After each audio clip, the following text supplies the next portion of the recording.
التايبوجرافي او الخطوط من اكتر العناصر اللي بتأثر بشكل ملحوظ على شخصية البراند. يعني ممكن تغير الفونت فتلاقي البراند بدل ما كان لاكشري او حاجة فاخرة بقى مثلا براند شبابي، او براند بدل ما كان فورمال او رسمي بقى براند فاني او براند خاص للاطفال، وده بسبب تغيير الفونت. السلام عليكم ورحمة الله واهلا بكم من جديد، معاكم كمال وحيد، ودي الحلقة رقم 8 من كورس براندنج للمصممين من اول البريف لبراند نضيف، ومكملين مع بعض في مكونات الهوية البصرية. في الفيديو اللي فات اتكلمنا عن الالوان وازاي الالوان بتأثر على الانطباع والاحساس الاول للعميل. النهارده هنكمل عنصر مهم جدا في الهوية البصرية وهي التايبوجرافي او الفونت او الخطوط، وهنعرف في الفيديو ده ان شاء الله يعني ايه تايبوجرافي وانواع الخطوط الاساسيه والفرق بين الفونت والتايب فيس وازاي تختار خط مناسب للبراند وتحليل خطوط لبراندات مشهوره، وكمان هنطبق على براند كلاسيكس اللي بنطبق عليه من اول الكورس، وسايب لك هديه في اخر الفيديو. ولكن قبل ما ابدا الفيديو اعتقد ان الموضوع بديهي جدا لبعض الناس، ولكن في ناس فعلا مش عارفه المعلومات دي، فمن غير ما اضيع وقتك حضر القهوه بتاعتك ويلا بينا نبدا موضوع الفيديو.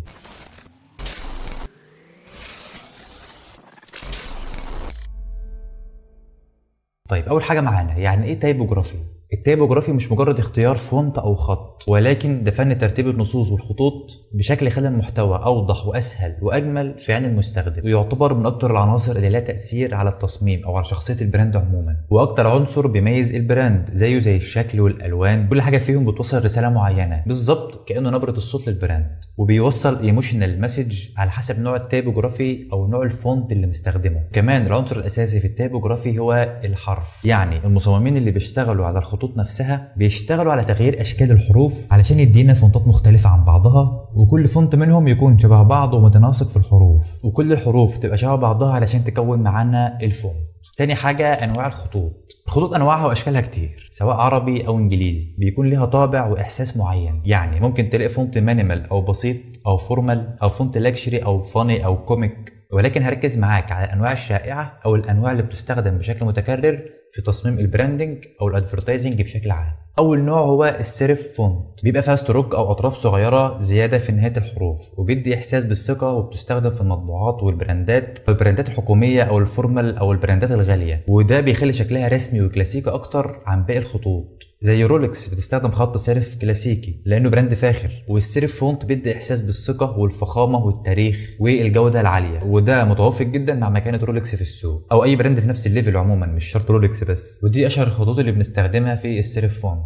والسيرف فونت ليه انواع، في الاولد ستايل وفي المودرن وفي السلاب سيرف وفي ترانزيشنال سيرف. تاني نوع معانا السانس سيرف، ودي النسخه العصريه او المودرن من الخطوط. عكس السيرف خط سيمبل ما فيهوش زوايا ولا كيرفات، حروفها ناعمه وبسيطه من غير اي تفاصيل زياده، وعلشان كده بتدي احساس بالحداثه والوضوح او اي حاجه مودرن، وبتستخدم غالبا على الشاشات او شركات التكنولوجيا او البراندات المودرن او التطبيقات الحديثه، لانه بيدي احساس بالبساطه والاحترافيه. زي ما قلت لك بيدل على المودرن، على الوضوح، البساطه، التكنولوجيا، الاحترافيه. زي ابل بتستخدم خطوط سانس سيرف بسيطه ونظيفه، لان ابل عاوزه توصل احساس البساطه والتكنولوجيا. وهنا الفونت مش بيحاول يلفت الانتباه قوي، لكنه بيدي احساس احترافي وهادي يخلي المنتج هو اللي يظهر او هو الهيرو في الصوره، ودي اشهر الخطوط اللي بنستخدمها في السانس سيرف فونت. ثالث نوع معانا الديسبلاي فونت، ودي خطوط مصممه علشان تلفت الانتباه وتكون مميزه بصريا، ليها طابع خاص وشخصيه قويه، اول ما تشوفها بتاخد بالك منها، ولكن ما ينفعش تكتب خطاب كامل بالنوعيه دي من الخطوط لان هيكون متعب ومش مريح بصريا او مش مريح للعين.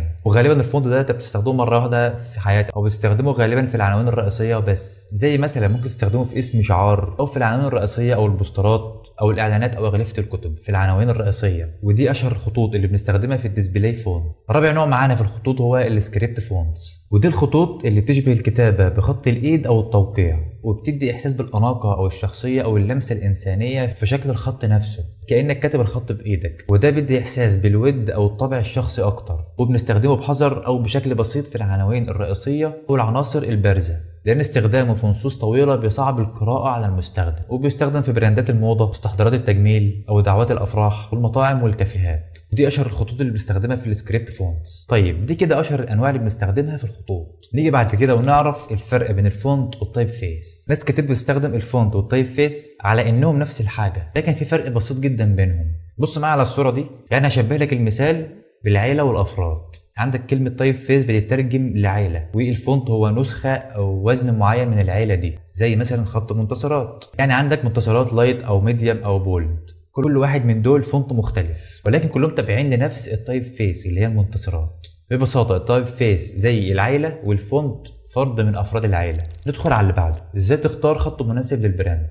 اختيار الخطوط عادة مش بيبدأ من مواقع الخطوط، ولكن بيبدأ من فهم البراند نفسه. ازاي طيب؟ اللي هقوله دلوقتي بيكون معظمه خلصان اصلا في البراند استراتيجي اللي شرحناه في اول الكورس خالص. وانت بتحدد شخصية البراند وبتحدد التارجت اودينس، ساعتها بنختار شخصية البراند ومن ضمنها بنحدد شكل الخطوط. وهسيب لك فيديو البراند استراتيجي ده في الاي هنا لو حابب تشوفه. طيب اول حاجة تعملها افهم شخصية البراند الاول. اسأل نفسك البراند ده لاكشري ولا براند شبابي ولا براند كوميك او فاني ولا براند فورمال، خاطب اطفال ولا شباب ولا رجال اعمال ولا كبار السن. لان كل شخصيه لها نوع خط مناسب ليها. زي البنوك او شركات الاستشارات مثلا بنستخدم غالبا فيها الخطوط السيرف، او شركات التكنولوجيا بنستخدم فيها السانس سيرف، وبراندات الموضه والعطور بنستخدم فيها غالبا السيرف، وساعات بنستخدم السكريبت في العناوين الرئيسيه زي ما قلت لك. تاني حاجه اعرف التارجت اودينس او مين الجمهور المستهدف اللي بتعمله البراند ده. مش كل الناس بتشوف الخط بنفس الطريقه. مثلا لو بتصمم براند للاطفال هتختار خط مرح وبسيط وفني، لكن لو براند المكتب محاماه مثلا هتختار خط بيدي احساس بالثقه والاحترافيه. رابع حاجه ومرتبطه بالنقطه اللي فاتت، اختار فونت يعكس الاحساس المطلوب، لان كل نوع بيوصل احساس مختلف. زي ما قلت لك السيرف بيوصل احساس معين والسانس سيرف بيوصل احساس تاني خالص.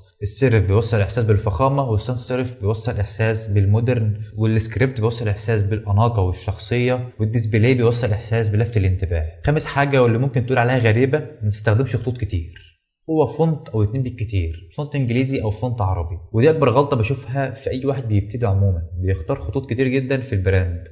بتلاقي براند كده كل جزء منه في يمه او كل شكل مش شبه التاني، فاختار فونت واحد بس او اتنين ويكونوا شبه بعض. يعني مثلا هتختار فونت انجليزي سانس سيريف مثلا، اختار معاه فونت يكون ملائم معاه يكون شبهه، زي فونت تجوال مثلا. هتلاقي الفونتين شبه بعض بالظبط وفيهم نفس الروح. طيب نيجي على التطبيق العملي. خلينا نطبق كل اللي اتعلمناه على براند كلاسيكس اللي شغالين عليه من اول الكورس. اول حاجه قبل ما ندور على اي خط نسال نفسنا البراند ده بيبيع ايه، بيخاطب مين، عايزين الناس تحس بايه لما تشوفه. وكل ده عرفناه في الفيديوهات اللي فاتت. في حاله براند كلاسيكس انا اخترت اتجاه الفيتشرستيك سانس سيريف او الخط المستقبلي، وده نوع من خطوط السانس سيريف. طب ليه اخترت الفونت ده؟ لان البراند مرتبط بالعربيات الكلاسيكيه، فمحتاج يحافظ على احساس الفخامه والقيمه، لكن في نفس الوقت مش عايزين شكله يبقى قديم او تقليدي زياده. لاحظ كمان ان الحروف عريضه وممتده، وده بيدي احساس بالقوه والثبات، وفي نفس الوقت الخط بسيط وما فيهوش تفاصيل كتير، فبيفضل مقروء وواضح. بس مهم اوضح حاجه، الخط المستخدم في اللوجو مش لازم نستخدمه في كل حاجه داخل الهويه. ممكن يكون مناسب جدا كشكل لوجو او عنوان رئيسي، لكن لو استخدمته في فقرات طويله هيبقى متعب للعين. عشان كده هنستخدمه كبرايمري تايب فيس او لوجو تايب فيس في الظهور الاساسي للبراند، ونختار معاه خط مساعد ابسط للنصوص الطويله والتفاصيل. طيب يا شباب، اكيد كلنا عارفين الموقع ده موقع جوجل فونتس اللي بجيب من عليه الخطوط. ده افضل موقع بستخدمه بصراحه. في مواقع تانية كتير زي عرب فونتس، ولكن ده مخصص اكتر في الفونتات العربيه، وفي الموقع ده برضو كويس جدا. في مواقع كتير هسيبها لك في الديسكريبشن، ممكن تبقى تدور فيها براحتك يعني. خلينا نيجي على جوجل فونت تاني. طيب عشان تختار فونت كويس هتيجي على حاجه هنا اسمها فلترز، اضغط عليها هتلاقي فيه كاتيجوريز كتير جدا، الفيلينج والابيرنس وفي الكاليجرافي والسيرف والسانس سيرف. هتلاقي انواع الخطوط اللي شرحناها واللي ما شرحناهاش كمان، ولكن هو معظم الفونتات اللي بنستخدمها هتبقى سيرف او سانس سيرف او سكريبت او ديسبلاي اللي احنا شرحناهم دلوقتي. هنيجي هنا على حاجه اسمها الفيلينج، هتلاقي الاشكال كلها ظاهره معاك. يعني مثلا في الفونت ده الهابي، خطوط مثلا مرحه شويه، تمام. ممكن نختار برضو الخط اللي هو الفيتشرستيك ده اللي هو المستقبلي، هتلاقي خطوط عريضه شويه من غير اي حواف نهائي، تمام. وده بيتصنف تحت خط اللي هو السانس سيرف مش السيرف. يعني مثلا لو جيت هنا على السيرف شيل دي خالص، لو جيت على السيرف هنا كده خلينا مثلا نختار حاجه مودرن، هتلاقي الخطوط كلها لو تلاحظ فيها حواف برضه زي ما انا شرحت لك في اول الفيديو. انت اكيد فهمت الدنيا ماشيه ازاي دلوقتي. السانس سيرف في الجيومتريك وفي الراوندد وفي كل حاجه هنا تبع السانس سيرف. يعني هو كل نوع اصلا ليه انواع، يعني السيرف ليه انواعه والسانس سيرف ليه انواعه. في هنا برضه كاتيجوريز مختلفه، في البيكسلز، تمام، الخطوط اللي هي البيكسلز اكيد طبعا بتشوفها كتير. في خطوط تانية كتير انواعها كتير، ادور انت براحتك عليها وشوف النوع اللي انت محتاجه ايه. ولكن انا كنت عاوز نوع فيتشرستيك او نوع مستقبلي زي ما انتم شايفين كده. فدي كلها انواع خطوط. انا اخترت الخط اللي هو ده اللي انا اخترته للوجو عموما. يعني مثلا انا هحمل الفونت ده، تمام، جيت فونت داونلود، الفونت بينزل معايا عادي هنا.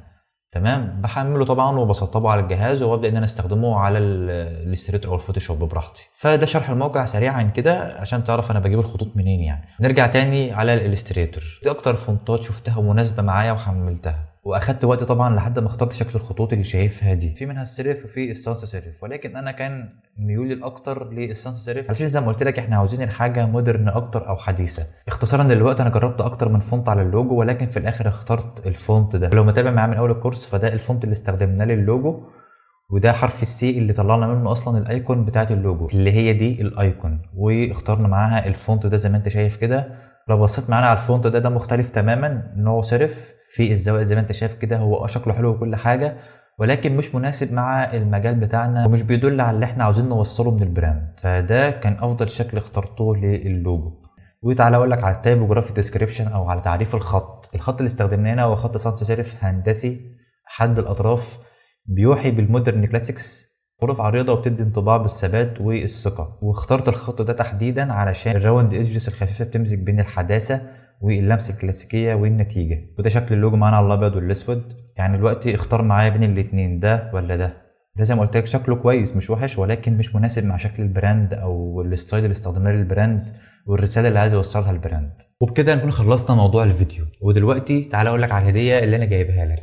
هسيب لك اكتر من 5000 فونت مدفوع ومجاني. هتلاقي اللينك في جروب تليجرام تقدر تحمله وتستخدم الفونتات دي براحتك. هتلاقي اي حاجه بشرحها لك بتظهر معايا هنا في الفيديو ضيفها لك في ملف PDF وبنزلها لك على جروب تليجرام علشان تحملها وتقدر تستفاد منها وتثبت المعلومات في دماغك اكتر. هسيب لك اللينك في الديسكريبشن. وفي الحلقه الجايه هنكمل باقي مكونات الهويه البصريه، وهنشرح الباترن والانماط البصريه او العناصر البصريه اللي بتميز البراند. لو الحلقه دي فرقت معاك كالعاده سيب لايك واكتب لي كومنت ايه اكتر الفونتات المفضله ليك او اللي بتستخدمها دايما في تصميماتك. وما تنساش تنضم لينا على جروب تليجرام. كان معكم كمال وحيد، وسلام.